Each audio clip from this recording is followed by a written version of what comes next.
안녕하십니까. 공병호 TV의 공병호입니다. 2018년 6월 13일 지방선거, 2020년도 4.15 총선, 2021년도 4.7 보궐선거 모두에서 사전투표에서 동일한 패턴의 개입이 있었습니다. 그런데 대선에서는 문제가 없을 것이다 이렇게 주장하는 사람들은 도대체 무슨 생각을 하고 무슨 근거를 갖고 그런 주장을 펼치는지 이해할 수가 없습니다. 김종인이 어떻고 윤석열이 어떻고 이준석이 어떻고 윤석열 부인이 어떻고 2030이 어떻고 모두 다 헛소리에 지날 뿐입니다. 그야말로 헛소리들입니다. 암이 걸렸는데 암이란 한부를 둔 채 병이 나았다고 주장하는 거하고 뭐가 다르겠습니까? 선거법에 선거제도에 엄청난 문제가 발견됐는데 수선을 전혀 하지 않고 암수술을 전혀 하지 않고 병이 나았다, 우리가 이길 수 있다, 정권 교체할 수 있다, 이런 터무니없는 주장을 어떻게 할 수 있는 겁니까?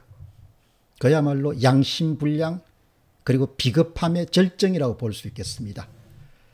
KJI 회계사님이 숫자에 아주 밝은 분입니다.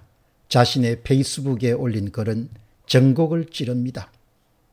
4.15 총선은 어제의 일이 아니고 앞으로 2달 남짓 남은 3구 대선의 문제입니다. 그대로 저는 재현될 거로 봅니다. KJI 회계사님의 주장입니다. 제목은 작년 4.15 총선이 부정선거였다는 합리적 이유는 무엇인가? 2002년 5월과 6월에 전 세계를 뜨겁게 달구었던 지구촌 대이벤트가 있었습니다. 바로 2002년도 한국-일본 월드컵이었습니다. 16강전의 한국은 피파 랭킹 세계 6위의 월드컵 4회 재패의 금자탑을 이룩한 넘사벽에 해당하는 이태리를 2대1로 이겨서 8강에 진출하게 됩니다. 그 경기에 안정환 선수의 헤딩골이 골인이 되는 순간을 여러분들은 생생하게 기억하실 수 있을 것입니다. 대한민국 전체가 들썩거렸습니다. 와 하고 시골 깡촌 출신 고교생이 서울 강남권 쪽집게 유명학원에서 한 달에 과외비로 300만 원 이상을 써도 들어가기가 그야말로 봉사 문고리 잡기 이상으로 힘든 서울대학교 법과대학을 합격했다고 생각해 보시기 바랍니다. 합격자 발표를 보고 합격을 하게 된 그 친구는 둘 중 하나의 행동을 보였을 것입니다.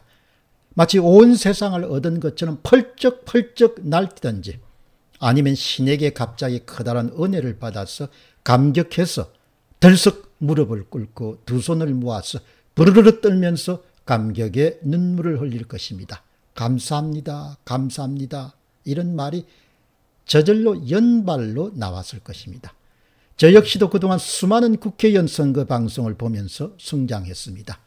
치열한 경쟁을 뚫고 당선의 연강을 차지한 사람은 거의 99%가 만세 삼창을 했습니다. 몰려든 주변 사람들과 연신 손을 맞추면서 축하를 받았습니다.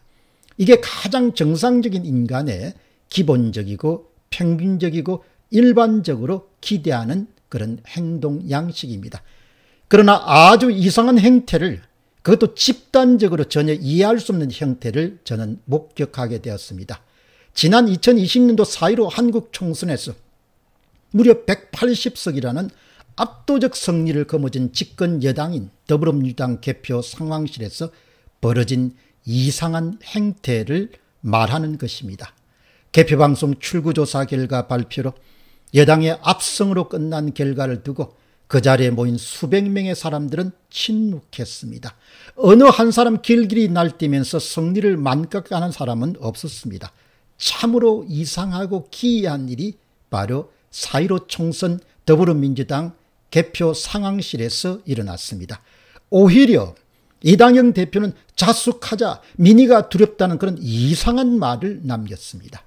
그 이후 공병호 박사, 최원목 교수, 박영하 교수, 조슈아 씨 등 부정선거에 의혹을 품은 사람들이 우후죽순으로 나타나서 2020년도 4.15 한국 총선이 명백한 부정선거임을 주장하고 나섰습니다.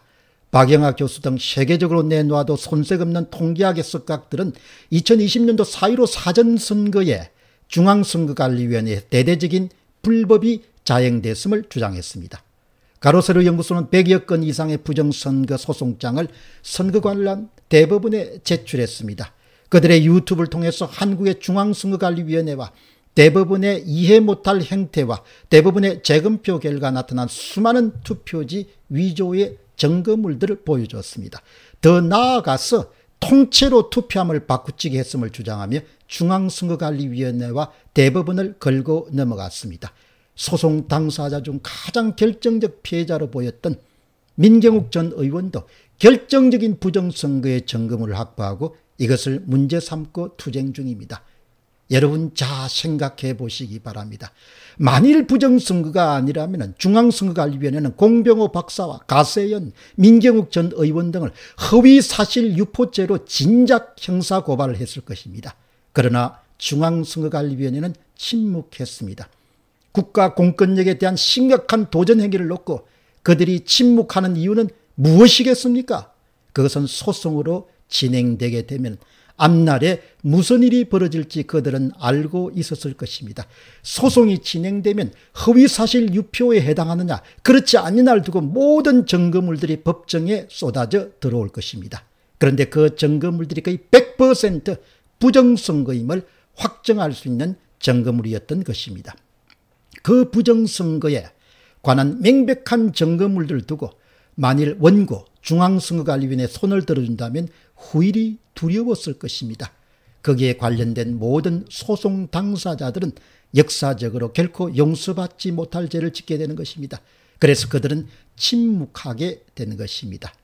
또한 민유숙 대법관은 2020년도 4.15 선거에 나선 국민혁명당 비례대표 선거 무효소송에서 진짜 정신줄을 놓은 사람처럼 행동했습니다.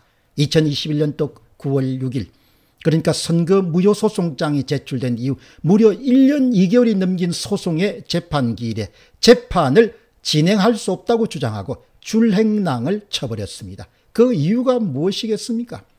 이상의 실제 부정선거의 증거물과 확실한 정황 등을 근거로 저는 2020년도 4.15에 이루어진 한국 국회의원 선거는 확실히 부정선거가 발생하였음이 분명합니다.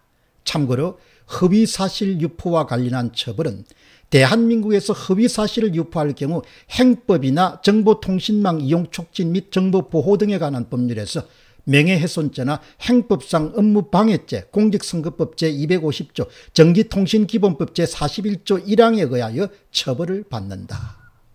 문제는 그 부정선거가 2018년 지방선거와 2020년 총선과 심지어는 2021년도 여당이 압승한 4.7 보궐선거에서도 자행됐다는 사실입니다. 다수의 야당 국회의원들은 침묵했습니다. 이준석과 하태근 길길이 날뛰면서 부정선거 없다고 그렇게 외치고 다녔습니다. 대한민국에 내놓으라는 언론인 출신 농객들은 부정선거가 없다고 방방 떴습니다. 저는 도저히 이해할 수가 없습니다. 어떻게 이 나라에서 부정선거를 할 수 있는가? 어떻게 이렇게 부정선거가 명백하게 입증되는 증거물들이 위조된 투표지들이 산더미처럼 쌓였음에도 불구하고 대법관이라는 친구들은 모두 다 깔아뭉갤 수 있는가? 어떻게 그 이상한 투표지가 천문학적으로 출토가 됐음에도 불구하고 발견됐음에도 불구하고 기존 기성 언론들은 다 침묵할 수 있는가? 그 모든 사람들은 다 공범관계에 있습니다.